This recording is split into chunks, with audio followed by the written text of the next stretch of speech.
Garrett Blevins here with an overview of day one back after Nationals. Had a bench day today. Decided to try to see if I could break some PRs and maybe hit some big milestones, and so decided to go for it. Did not feel great on this day. I'd flown back the day before actually, and had moved a bunch of pumpkins at work, like 300 pumpkins. They weren't huge, but it did tax me a little bit. So my back was really feeling fatigued, especially my upper back. And you just saw 435 there, and this was this 460, 465 there, really slow. So I decided to go for 490. This was a 5-pound lifetime PR. You can see the shaking throughout my body. It's pretty slow at lockout, but in general, a fairly clean rep. Since I knew I wasn't going to max again probably for a number of months, I decided to throw 500, maybe 505, can't tell, on the bar, see what I could do. Nearly decapitated myself, but I know where to put the safeties. It was not to be on this day. Regardless, finished with some back-off work, kind of getting used to doing some high rep work. You're going to see a lot of that as I start some of the programming that I've been offering with Brandon Campbell. I've worked with my coach at TSA as well, Hanny, who has looked over my program and made some adjustments of his own. And so we're going to see how that goes. It's definitely going to be a little different doing a bunch of reps like that. On this day, I didn't film all my back-off sets. I started the first one with a set of 22 with 225 and then finished up with this rep work here. But I just want to kind of, overview briefly some of the things that have been going on with the Blevins Campbell experience. So I'm going to have some footage of my warm-ups and some curls and stuff here coming up. Nothing really exciting, so if you're not interested in that program, you can go ahead and tune out now. First thing I want to say is thanks to everybody who signed up. I really appreciate the turnout. I think we've got just about 90 people involved at this point, which is a huge amount of clients. I just want to say I was not quite expecting that many, but I have gotten the programs out to everybody who has paid. If you have not received your program for any reason and you filled out the questionnaire and signed up through PayPal with the subscription, let me know. Send me an email. My website, blessedcoaching.com, has my email, so you can contact me there.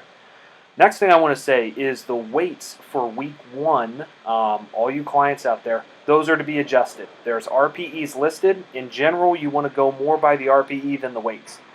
Especially on week one. Past that, the auto-regulation built into the AMRAPs should keep you pretty much on track. If there's no AMRAP that auto-regulates a particular lift, it's just a percentage lift with a green kind of colored box or something next to it, just kind of try to progress linearly as you go through that.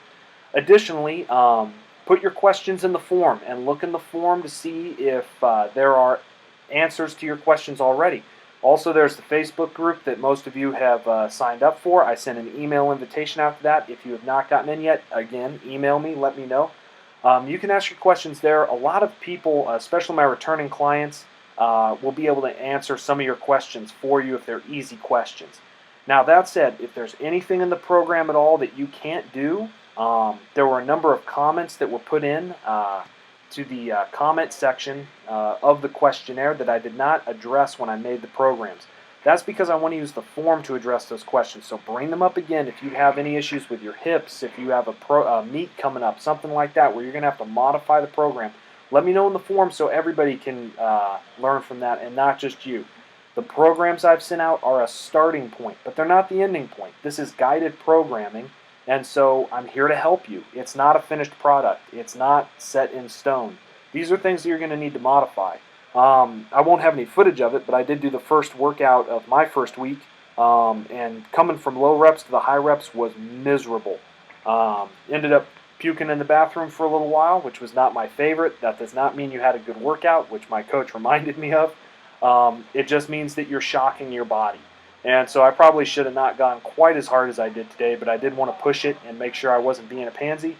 I think I pushed about as hard as I could today, or on that day. I think the 5 sets of 10 on high bar squats is what did me in. In any case, the programs are supposed to be difficult, but they're not supposed to be impossible. If it seems impossible, let me know. There were a number of people who had really high volumes in their questionnaire. That kind of made me wonder. I've emailed some of you if it looked really crazy. But if you think that there's way too much volume and your workouts are taking way longer than they ever did before, Maybe there was an error in the calculation and we need to take that down. Again, let me know so I can help you. I can't guide you in your programming if you don't keep me in the loop. In any case, I really want to thank everybody out there for doing this, and because of the size of the group involved, I know it's a really good price. Brandon Campbell helped me bring that down to really get good numbers in.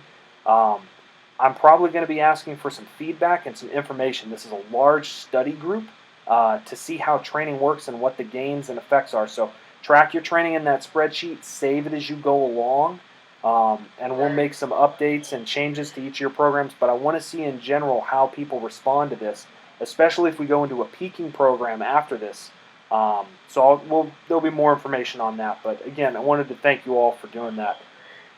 So I also want to start kind of a new series. It's not new so much. It kind of leads out of some of the ethical dilemmas, and we may have some more of those coming up as well to make some points. As well as some of the work that I've been doing with pro-social behaviors, which is pretty much why do animals or people as animals, why do we work and cooperate with each other? Why do at times we give up what is best for us and our own individual, I guess you might even say in evolutionary terms, gene propagation? Why do we give that up for the sake of the other at certain times? And why is there this thing called morality? That human beings talk about and that philosophers will discuss and debate. What is morality, first of all, and the bigger question of why be moral?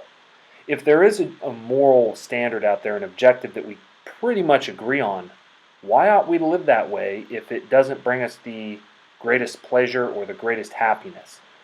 This is going to be a theme that I'm going to use, and really my plan is to use this kind of broad question to come down in some specific places, especially about Christianity and what I believe to be the morality or the ethics of Christianity that Jesus taught about. So that's kind of the next series that I'm looking into. I will try my best to put in some appropriate ethical dilemmas as well. I know that you all enjoyed those, and we'll see what I can figure out.